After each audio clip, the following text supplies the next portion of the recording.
This is the world that we are living in now. How can we change it? Is this the world that we want to leave behind? Can hydrogen be the solution?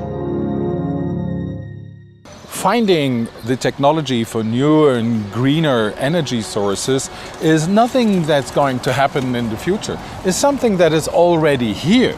So what we need to do now is put together all the puzzle pieces that we have to form a complete picture, not only for us here, but for the entire world. One thing that became clear to me over this hydrogen discovery series, it was kind of a mental leap for me to realize that we're using energy that's already stored in the earth, that it's something that's already created. And now we've had to make the move to creating that stored energy. Exactly, but we have put the infrastructure in place with the solar farms and the wind farms and everything. So what we have to do now is to add on to this infrastructure with hydrogen. With hydrogen. Think of the offshore wind parks in Germany. These are huge wind turbines and they operate maybe 1 or 2 miles offshore. Not all of them are actually connected to the grid currently. So they're running, producing electricity and nobody's using it. The idea would be in those locations to actually install electrolyzers to turn that fairly cheap renewable electricity into hydrogen. The resources we have today are not being used to their full potential. Hydrogen can step in here and it can focus on those parts of society that need large amounts of power. But so far we subsidize fossil fuels to have cheap energy for our needs. So it's hard for new tech to compete with a system that's been in place for 150 years. What we need from the government is a very ambitious environmental regulation.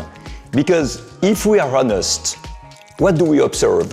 We observe that it is still absolutely legal to pollute. We can put CO2 in the atmosphere, we can put toxical particles in the lungs of the citizens. It is allowed. Imagine a regulation that will not be so complacent, regulation that would be much tougher in terms of environment. This would push the electric mobility, battery or hydrogen-driven cars and trucks everywhere.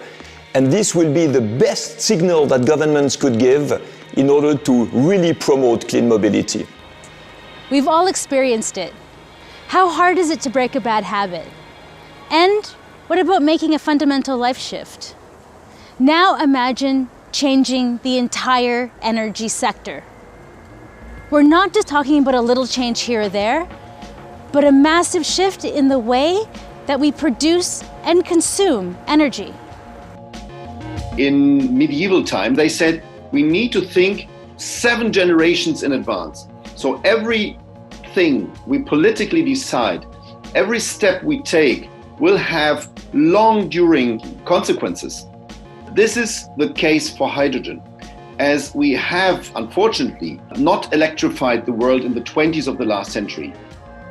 We knew about hydrogen already, but oil, gas were cheaper. We failed to do something for our next generations. I believe that hydrogen will play an important role in our future energy system, both in Germany but also worldwide. If we want to do the energy shift, we have excess energy which is extremely cheap, produced from renewable energies in certain times of the year. But it does not help to load electrical car in the winter time or in the night time. So we need to shift it. We need a solution for this task. And again, this is hydrogen. Creating a hydrogen society is all about fostering an ecosystem of renewables. And in order to do this, we need governments to change and act and focus on renewable energies. Germany and EU already announced that they will go for hydrogen society. And they have made specific targets, they made specific organizations, and I think 2020 is the starting year of hydrogen society, and I'm very excited. And our strategy is to create an entire emission-free ecosystem. We want to connect the dots and offer integrated eco-mobility solutions in almost all areas, not just mobility, also for maritime applications, energy storage, hydrogen generation, and so on.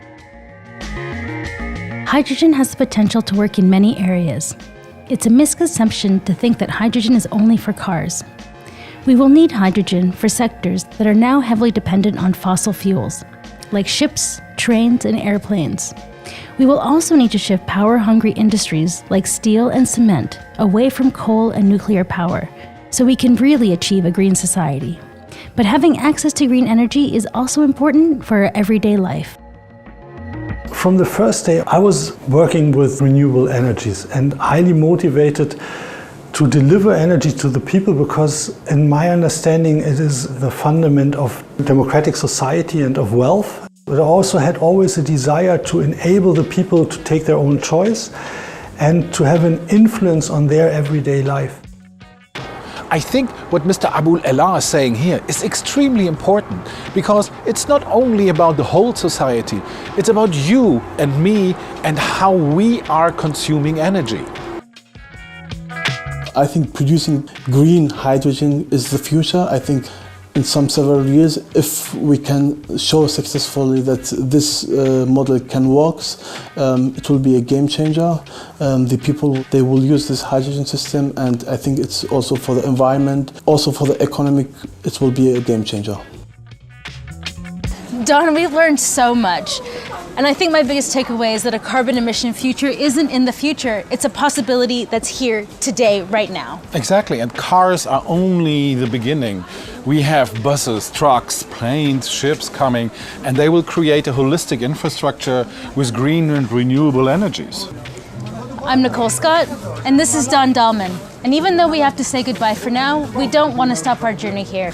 We want to keep on looking at how we can change our lifestyle to be more green and sustainable using hydrogen. And we are convinced now that hydrogen will have a huge impact for all our future.